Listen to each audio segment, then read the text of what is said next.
merasakan jiwamu mulai lemah, berserulah kepada Tuhan, Dia akan beri kekuatan. Bila kau merasakan hidupmu semakin susah, berserulah kepada Tuhan, Dia beri pertolongan dalam susah dan pencobaan. Dunia serasa menekan, lari tanpa tujuan, tiada kelepasan. Bertelutlah di kaki Tuhan, Dia tak pernah tinggalkan. Yesuslah yang melakukan dan beri kemenangan.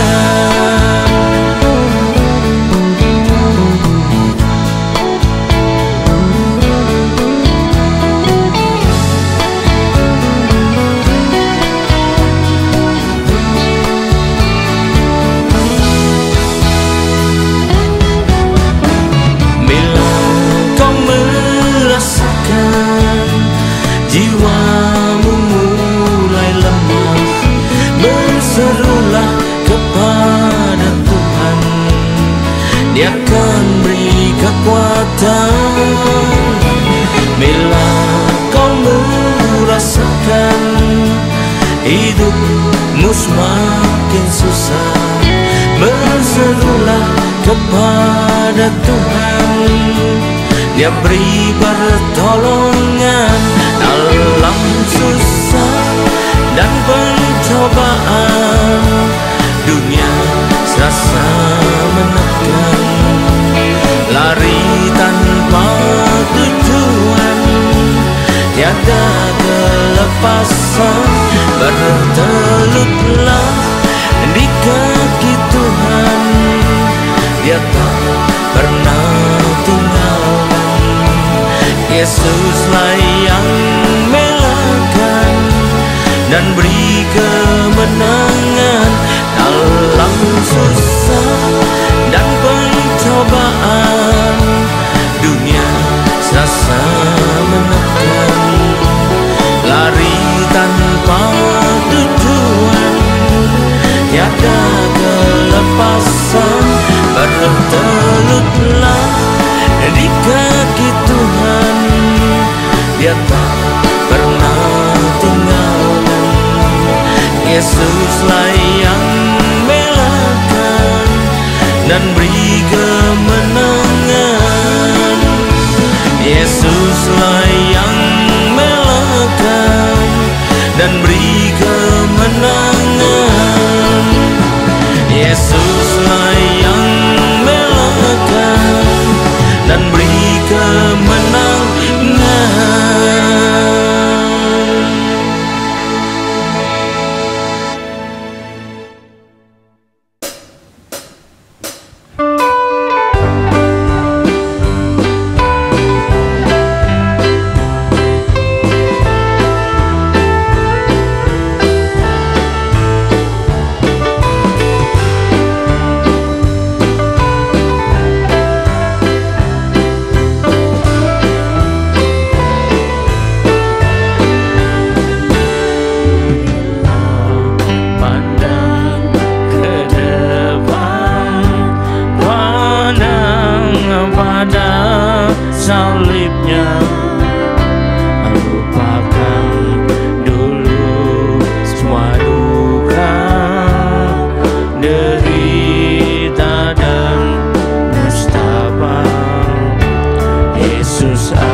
Kita butuh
Shalom, selamat berjumpa kembali saudara kasih Tuhan. Mari kita persiapkan diri kita untuk masuk dan terima firman Tuhan. Sebelumnya marilah kita berdoa. Terima kasih Tuhan, kami umat-Mu siap menyambut firman-Mu. Urapilah kami semua dan urapi hamba-Mu yang akan menyampaikan firman ini, agar firman ini tidak kembali dengan sia-sia, yang boleh tumbuh dalam hidup kami dan menghasilkan buah yang baik dan berlipat ganda, yaitu 30, 60 sampai 100 kali ganda. Dan ya Tuhan, berikanlah urapan roh, hikmat dan wahyu daripada-Mu, agar kami semua boleh menangkap dan mengerti maksud dan isi firman-Mu ini dengan baik dan benar, yaitu tepat seperti apa yang Kau maksudkan kepada kami semua. Terima kasih Tuhan, kami siap sambut firman-Mu ini hanya dalam satu nama yang berkuasa, yaitu nama-Mu, Tuhan Yesus Kristus. Haleluya, amin. Nah, sekali lagi shalom dikasih Tuhan. Mari kita persiapkan diri kita menyambut firman Tuhan. Tema dari firman Tuhan pada hari ini dihantui rasa khawatir. Nah, lebih tepatnya orang percaya yang dihantui rasa khawatir dalam hidupnya. Pertanyaannya, apakah orang percaya bisa dihantui rasa khawatir? Jawabnya bisa-bisa aja, karena cukup banyak juga orang percaya hidupnya penuh dengan kekhawatiran, ya. Lalu orang juga pertanyakan, lah kok bisa? Katanya percaya Tuhan, tapi mari kita lihat foto-foto apa saja yang bisa membuat sekalipun dia orang percaya, tapi pada hidupnya tetap merasa khawatir juga. Inilah yang harus kita waspadai. Faktor-faktor yang harus kita pelajari. Yang pertama, kenapa bisa gitu? Karena yang pertama, kurang memahami firman Tuhan dengan baik dan benar. Kita baca di Markus 8 ayat 17. Dan ketika Yesus mengetahui apa yang mereka perbincangkan, ia berkata, mengapa kamu memperbincangkan soal yang tidak ada roti? Belum juga kamu paham dan mengerti, telah dekilkah hatimu? Mereka khawatir soal tidak ada roti. Tuhan mengatakan telah jadi dekil hatimu, karena kan sudah Tuhan lakukan mujizat, ya. Kurang mengerti firman Tuhan dengan baik. Nah, sehingga kurang bisa mengerti bagaimana janji, sikap dan cara kerja Tuhan yang dikerjakan dalam ajaran firman-Nya, sepertinya tertulis di 1 Korintus 10 ayat 13. Ini cara kerja Tuhan, ya. 1 Korintus 10 ayat 13 patokan buat kita semua. Kalau ada persoalan datang ke hidup kita yang bisa membawa kita, menjebak kita dalam hidup, dalam merasa khawatir, kita ingat ayat ini, 1 Korintus 10 ayat ke-13. Pencobaan yang kamu alami ialah pencobaan biasa yang bikin kita khawatir, yang tidak melebihi kekuatan manusia. Manusia yang mana ini? Manusia yang cobai, termasuk orang percaya. So, Allah itu setia, dan karena itu ia tidak akan membiarkan kamu dicobai melampaui kekuatanmu. Jadi tidak perlu khawatir, karena tidak akan melampaui kekuatanmu. Pada waktu kamu dicobai dan mungkin akan melampaui kekuatanmu, ia akan berikan padamu jalan keluar, atau sehingga kamu dapat menanggungnya, artinya dapat kekuatan baru untuk bisa menanggungnya. Nah, jadi pada naik level, ya. Ini cara kerja Tuhan. Sehingga kalaupun tertimpa percobaan, kalaupun terjadi masalah, timbul kekhawatiran tidak mampu mengatasinya, kekhawatiran tidak akan mengurangi sedikit pun masalah yang kita hadapi. Nah, ini kita perlu belajar. Kedua, mirip dengan yang di atas, kurang mengerti akan janji-janji Tuhan. Kita lihat Yakobus 2 ayat 12. Yakobus 1 ayat 12, maaf, keliru. Berbahagialah orang yang bertahan dalam pencobaan, apabila ia sudah tahan uji, ia akan terima mahkota kehidupan yang dijadikan Allah kepada barang siapa yang mengasihi Dia. Jadi kalau orang percaya itu mengasihi Tuhan dan bertahan dalam pencobaan, dan untuk itu akan mendapatkan mahkota dari Tuhan. Nah, ini harus tahu janji-janji Tuhan. Karena itulah ya, kalau ia menjadi khawatir, takut, tidak bisa untuk menjalani atau menghadapi persoalan yang akan dihadapinya atau sedang menimpanya, tidak bisa mengatasinya, ya, maka janganlah merasa khawatir sendiri, ya. Kita lihat Wahyu 22 ayat ke-21. Kasih karunia Tuhan Yesus menyertai kamu sekalian, amin, katanya, ya. Kita baca lagi Matius 28 ayat 20. Jadi kasih karunia Tuhan akan menyertai kita. Nah, dipertegas di Matius 28 ayat 20, penutup dari amat agung, dikatakan di sini, ya. Matius 28 ayat ke-20. Dan ajarlah mereka melakukan segala sesuatu yang telah kuperintahkan kepadamu. Nah, ini, dan ketahuilah aku menyertai kamu senantiasa sampai kepada akhir zaman. Itulah janji Tuhan buat kita yang sedang menghadapi persoalan. Yang ketiga, kenapa orang percaya bisa khawatir? Karena sebetulnya dia kurang dekat kepada Tuhan, sehingga kurang mengenal Tuhan, belum tahu cara kerjanya, ya, belum bisa mengenalinya. Kita baca Hosea 4 ayat 6, ayat yang sudah sering kita baca, yang jadi patokan kehidupan kita. Hosea 4 ayat 6. Umatku binasa karena tidak mengenal Allah. Umatku dihancurkan karena kurang mengenal Allah, ya, kurang pengetahuan tentang Allah. Karena engkaulah yang menolak pengenalan itu, maka aku menolak engkau menjadi imanku. Dan karena engkau melupakan pengajaran Allahmu, maka aku juga melupakan anak-anakmu. Nah ini ya, hati-hati dengan yang demikian ini. Karena kurang dekat sehingga kurang mengenal Tuhan. Maka ia kalau betul-betul dekat sama Tuhan, seperti Daud, ia tidak takut bahaya, ia tidak khawatir sekalipun ada dalam badan bahaya. Seperti dikatakan Daud, sekalipun aku berjalan dalam lembah kekelaman, aku tidak takut bahaya, ya, karena engkau selalu beserta aku. Malah gadamu dan tongkatmu menghibur aku. Jadi lebih dari tidak takut aja, malah terhibur di sana. Nah ini, ya, kalau orang cari hiburan di tempat yang indah-indah, Daud di tempat yang menakutkan pun tidak khawatir, tidak takut, ya. Itu menunjukkan dia ada orang percaya yang bisa mengatasi rasa takut dan khawatirnya. Yang keempat, mengapa orang percaya bisa takut dan khawatir? Karena terintimidasi oleh si jahat. Semakin hari sejahat itu, ya, akan mendorong supaya hati mau mengatakan, ya, kalau kita beriman ya harus bisa. Justru iblis berkata, kamu tak akan bisa, katanya, ya. Memang si jahat bekerja terutama dengan tipu muslihat untuk mengecoh kita. Kamu tidak akan bisa keluar, kamu tidak akan bisa mengatasinya, maka janganlah terintimidasi olehnya. Kita baca Yohanes 8 ayat 44. Iblis yang menjadi bapakmu, dan kamu ingin melakukan keinginan bapakmu. Ia adalah pembunuh manusia sejak semula. Dia tidak dapat hidup dalam kebenaran, dan dalam dia tidak ada kebenaran. Apabila berkata dusta, ia berkata atas kehendaknya sendiri. Sebab ia adalah pendusta dan bapak segala dusta. Karena itu apa yang iblis bisikan padamu semuanya adalah dusta, karena dia bapak segala dusta. Untuk mengintimidasi seorang, jangan percaya begitu saja kamu tidak akan bisa, kamu tidak akan selamat, kamu tidak akan tertolong dan sebagainya, untuk meluruhkan iman kita sehingga orang percaya pun menjadi khawatir dan khawatir dan khawatir terus hidupnya, ya. Allah tidak mungkin berdusta. Kalau Allah berjanji dia akan menolong, maka dia pasti menolong, tapi menolongnya pada waktunya yang dia inginkan. Waktu Allah dan waktu Tuhan adalah waktu terbaik, dan dengan cara yang dia kehendaki, bukan dengan cara yang kita kehendaki, ya. Titus 1 ayat 2. Dalam permulaan zaman sudah dijanjikan Allah yang tidak berdusta. Allah tidak bisa berdusta, ya. Jadi jangan terintimidasi oleh jahat. Kalau kita terintimidasi oleh jahat, maka kita akan hidup kita dipenuhi, diliputi oleh kekhawatiran melulu. Yang kelima, karena pikirannya sudah terpengaruh oleh lingkungannya, melihat hal-hal yang tidak baik terjadi sehingga tidak bisa terkendalikan lagi. Nah, jangan sampai hal-hal yang tidak baik di lingkungan itu mempengaruhi kita, ya, mengendalikan kita. Mari kita baca Amsal 13 ayat 20. Siapa bergaul dengan orang bijak menjadi bijak, tapi siapa berteman dengan orang bebal menjadi malang. Jadi kalau terpengaruh lingkungan ini, ya, maka akan berubahlah, sudah, ya. Imannya juga berubah.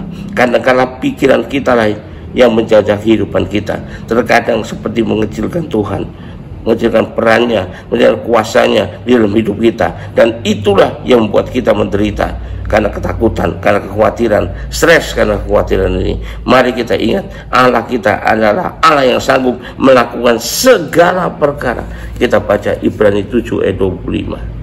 Karena itu ia sanggup juga menyelamatkan dengan sempurna semua orang oleh dia datang kepada Allah, dan ia hidup senantiasa untuk menjadi pengantara mereka. Itu kerjaan Tuhan. Lalu berikutnya kita baca Mazmur 150 ayat 2.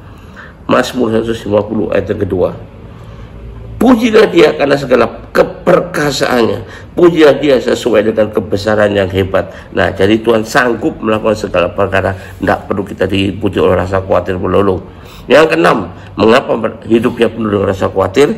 Karena terpengaruh ya, oleh situasi, oleh kondisi dan fakta yang ada. Memang banyak fakta yang menunjukkan kalau mengalami seperti itu pasti akhirnya akan hancur, kalau menderita seperti itu pasti akhirnya hancur. Tapi kita hidup tidak berdasarkan fakta yang ada saja, kita hidup sesuai dengan janji Tuhan, ya. Mari kita baca Yeremia 22, Yeremia 32 ayat 7.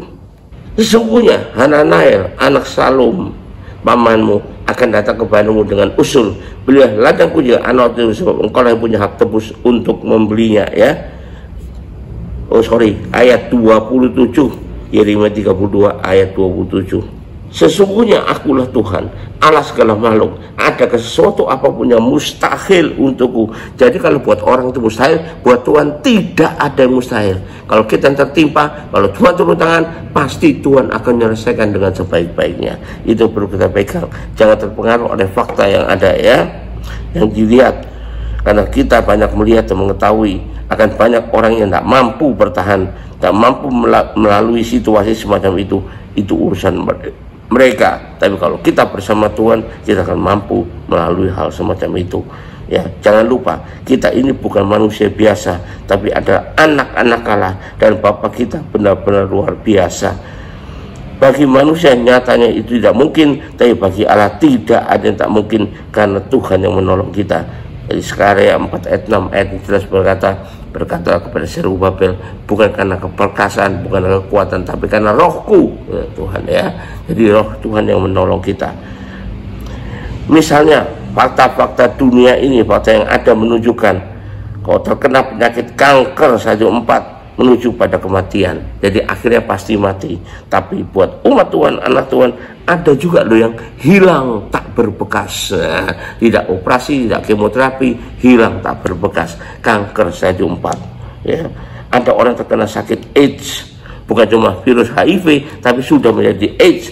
Nyatanya, ya, faktanya memang tak tersembuhkan kata dokter, namun dengan kuasa Tuhan, ya, kumannya tidak ada lagi, tidak terdeteksi lagi dalam setiap pemeriksaan yang dilakukan, sehingga bisa kembali ke negeri asalnya, ke tempat asalnya dengan tanpa merasa malu dan lain sebagainya. Banyak anak yang tangan kakinya nggak tumbuh, di dalam nama Yesus tangan kaki tumbuh dan panjang dan lahir dengan sehat, tak kurang sedopun juga.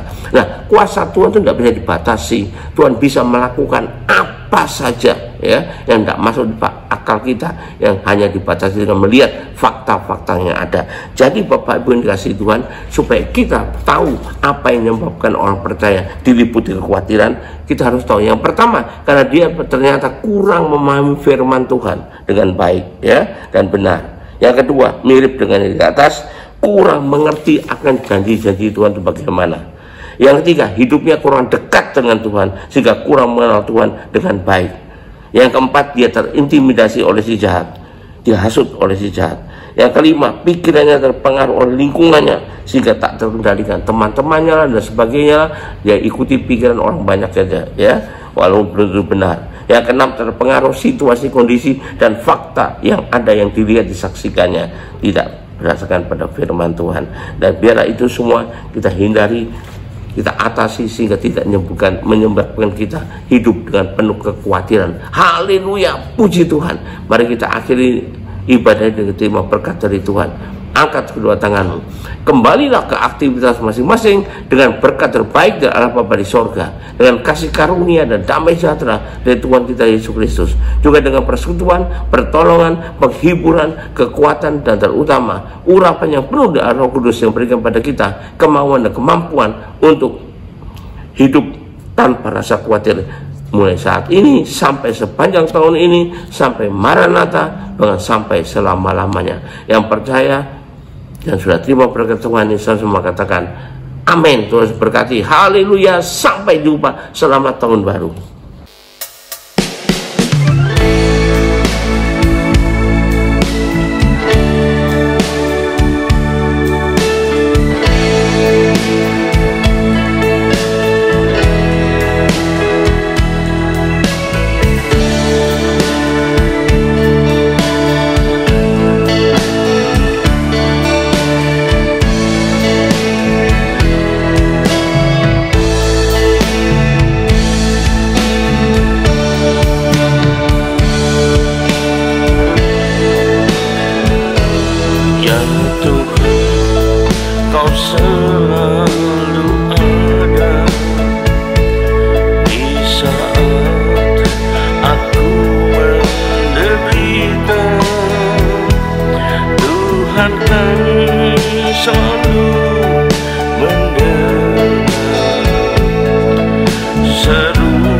saat aku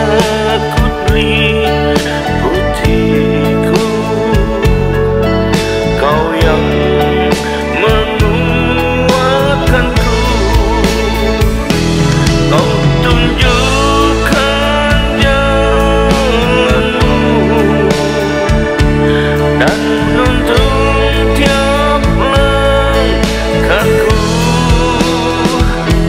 Engkau tak pernah tinggalkanku, selalu menyertaiku. Ku mau naikkan syukurku dan selalu menyembahmu, karena kau yang maha mulia, sekarang dan selamanya.